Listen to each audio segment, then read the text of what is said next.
Congratulations on receiving your offer to UE Graduate Studies and Research. If you've accepted your offer, you've taken the right path. If you've not accepted your offer, don't delay.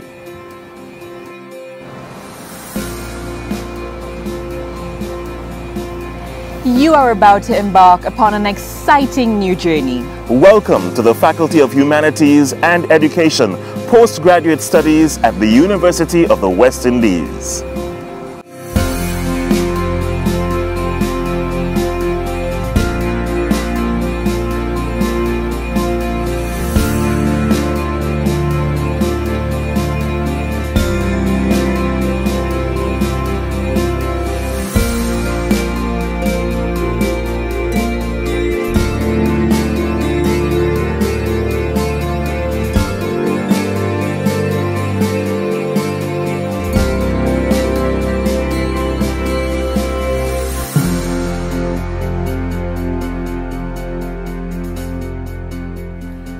On entering postgraduate studies at the University of the West Indies, you should note that there are two categories of graduate students.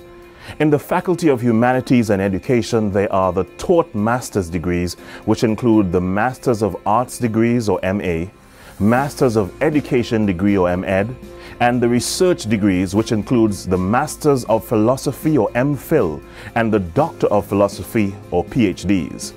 There are also graduate diplomas.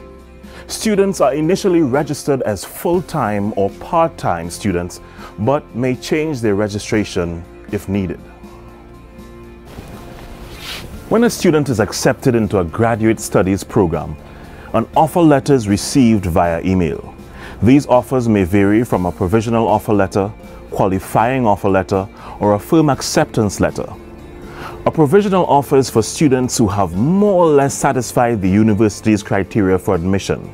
However, they may not have yet completed their undergraduate degree, or there's something that is still pending. What is expected is that once these students have been awarded their degrees, they should advise the Office of Graduate Studies and Research, where their application would be revisited, and it would be determined whether or not students receive a firm acceptance. A qualifying offer is for students who have not met the exact requirements to the university or to their program of choice. These students are given the opportunity to reach the required level by doing one or two courses. Once successful, these students can be accepted into the program of their choice. A firm acceptance is for students who have satisfied all the requirements for admissions to the UE postgraduate programs. Let's further examine your offer letter with the Senior Assistant Registrar. You would also know that in your offer letter there's information about registration, there's information about your ID, there's information about payment of your fees. You would also be given links in your offer letter, and these links, when you receive your offer letter online, please note that we send out our offers online. There is no physical package to pick up. Everything is online. So we expect you, when you're applying for your program, to give us a valid email address, because it's through your email that you'd be receiving all communication from the Office of Graduate Studies and Research. Your link would actually take you first to accept the offer. You would click on that and you would say, yes, I accept, or don't accept, or whatever other information you may want us to know. You can also then click on the link which takes you to the registration page. For early offers, the registration page would not be exactly up to date, but that would be available and ready in time for registration, which normally takes place around August, mid-August and early September.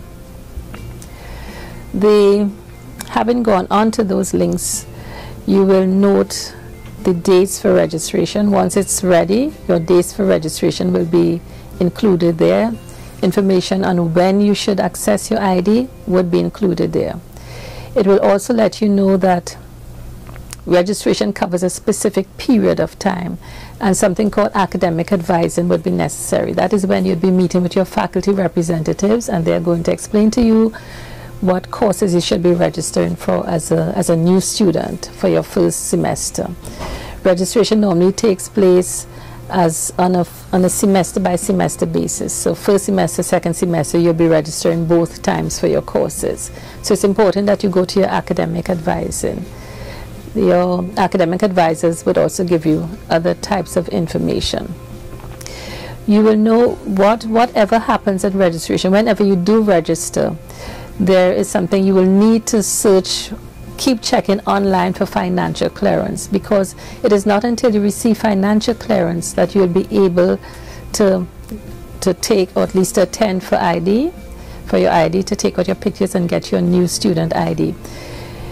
The new student ID is something called a smart card, and the number that would be on your student ID is not actually your ID number. At the top of your offer letter, you would see what your ID number is, and you would need to actually commit that to memory, write it down, just have it somewhere where you can really know what your student ID number is, because when you go for examination, during that time, you would need to put your ID number on your examination paper. And of course, you're not expected to take into the examination room any pieces of paper with your ID written on it, so your memory is going to be challenged here. Remember your ID number. Accepting an offer as a postgraduate student at the UWI Faculty of Humanities in Education opens an intriguing door to a new academic culture.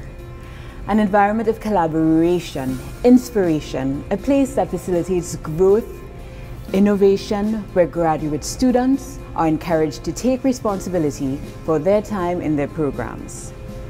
In order to attend a class at UWI, a student must first register for the course and be financially cleared. The registration process involves a series of steps that a student must follow to officially register. There's a simple 4-step process for registration. Step 1. Attend the FHE Postgraduate Student Orientation and Academic Advising Sessions. The dates for these can be found on the postgraduate website, Faculty of Humanities in Education website, or the FHE Facebook page. You must consult with your faculty advisor for information on courses for which you must register.